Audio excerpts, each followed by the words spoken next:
Ассаламу алейкум достор, бул Каракол шаары. Дагы сиздер менен бөлүшүп кетчү жакшы жаңылыктар бар. Өзүңүздөр билгендей, мынакей бул Жамансариева Ахунбаева көчөсү. Жамансариев Ахунбаева көчөсү.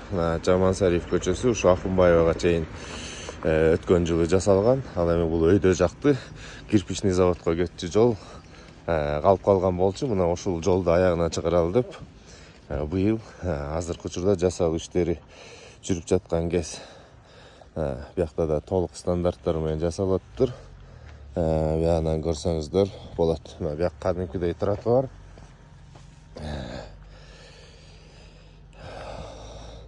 Кадимкидей тротуар, жолдун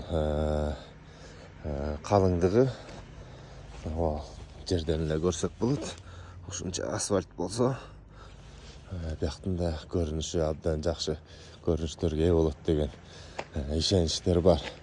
Өткөн жылы бул жол жасалган. Буга чейин Жамансариева жолунун сапаты Союз убагынан бери жасала элек болчу. Жалгыз гана ямочный ремонт болсо болуп, болбосо болчу эмес.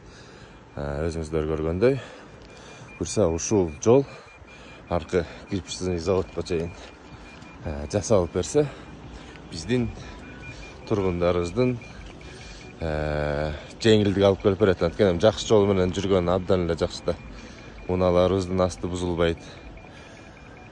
Ошол биякта иштеп аткан жалпы жумушчуларга, ушул жолду жасайбыз деп инициатива көтөргөн шаар башчыларына, жалпы кимдин эмгеги бар болсо, Каракол шаарынын тургундарынын атынан чоң ыраазычылык билгизебиз.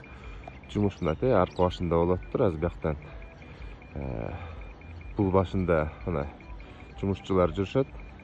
Жумуш жүрүп атат. Бүгүн эскертип кетсең, дем алыш күнгө карабай базар күнү да иштеп атышыптыр.